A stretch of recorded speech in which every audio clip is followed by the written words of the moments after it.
هعمل معاكم النهاردة صينية فراخ بالخضار بس خطيرة، هتعجبكم جدا وحلوة قوي ومظبوطة بالظبط ومتسبكة كده وريحتها يعني تجيب اخر الشارع من حلاوتها. يلا بينا نشوف هعملها ازاي وان شاء الله يكون فيديو سريع. النهاردة الوصفة بقى من على البوتاجاز. انا استعملت طاسة وok، حطيت فيها معلقة واحدة بس سمنة وهبدأ اشوح الفراخ. انا بحب اشوح الفراخ كويس قوي كده عشان تكتم المية بتاعتها ما تنزلهاش في الخضار. بحمرها كده او تشوحيها لحد ما لونها يتغير معاكي بالشكل ده. لما بتأكد ان انا شوحتها كويس هبدأ اطلعها من الطاسة.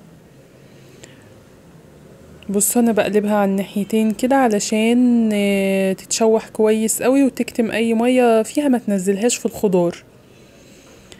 خلاص كده انا شوحتها حلو خالص اهوت. هطلعها بقى من الطاسة ومكان الفراخ كده واللي نزل منها هحط بصلاية انا فرمها في الكبة ناعم.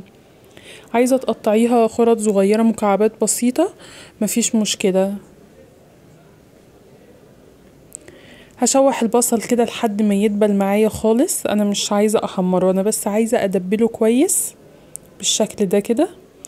بعد كده بقى هحط الخضار اللي انا هستعمله معايا. انا حاطه بطاطس مكعبات وبسلة وجزر، ممكن تحطي كوسة لو بتحبيها، فلفل الوان.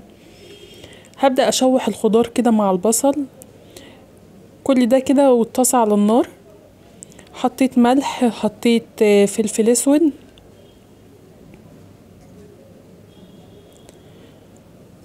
وهكمل برضو كده هشوح الخضار كويس كده مع التوابل والبصلة.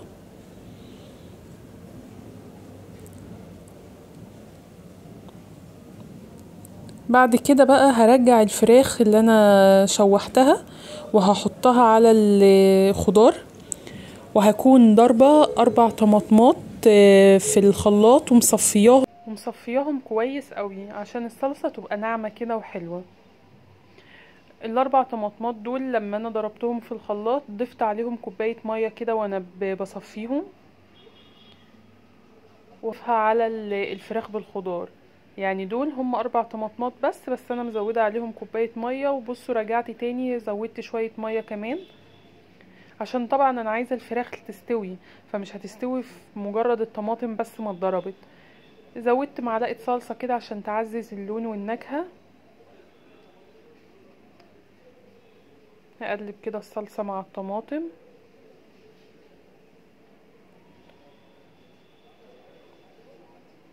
وبصوا انا محتاجة الصلصة كده بالمية تكون واصلة زي ما انتوا شايفين كده عشان عايزة الفراخ تستوي. حطيت بقى توابل كده، حطيت كمون، كزبرة ناشفة، توابل فراخ. توابل فراخ اقصد بيها اللي هي بهارات الفراخ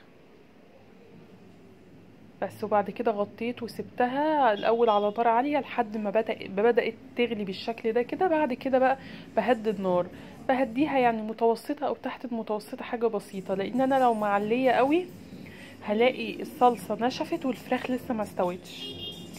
هنا بقى بعد ما سبتها والفراخ شفتها لقيتها استوت خلاص حلو والخضار كمان. هطلع كده الفراخ.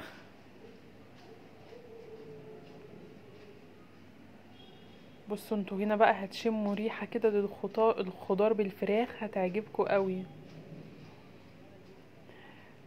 انا هحطها في طاجن بايركس. لو هتستعملي طاجن بايركس بيبقى بره فبيكون ساقع، فما تحطيش تقلبي فيه الخليط كله مره واحده. بصوا انا حطيت في الاول شويه بسيبه يتبخر كده وياخد الحراره عشان ما يفرقعش معايا. هضيف الخضار والفراخ وهحطه تحت الشوايه. انتي ممكن على فكره يعني تكتفي بس انه ياخد وش وهو الصلصه كده ما تبقاش كتير، بس اللي بيحب ينشف. انا كنت عايزه انشفها المره دي ففتحت الفرن من تحت وحطيتها لحد ما نشفت. بعد كده فتحت الشوايه اخدت لون من فوق. انا حطيت الخضار والفراخ والطاسه كان بقى فيها الصلصه اللي باقيه، ضفتها كده من فوق عشان انا عايزاه يغلي لسه مع بعضه وينشف. والصلصه حطيها كده على الفراخ من فوق عشان لما بتفتحي الشوايه وتاخد وش احمر بيكون طعمها حلو قوي. زي ما قلت لكم اللي مش عايز ينشف بس وبيحب صلصه شويه كده عشان ياكلها مثلا يدوب يفتح الشواية، بس انا فتحت من تحت لما نشفت، فتحت الشواية. بصوا بقى شكلها لما طلعت خطيرة، طعمها حلو جدا، وكمان شكلها حلو قوي، والفراخ مستوية كويس، والخضار كله مستوي ومش مهري. اتمنى الوصفة تكون عجبتكم. باي باي.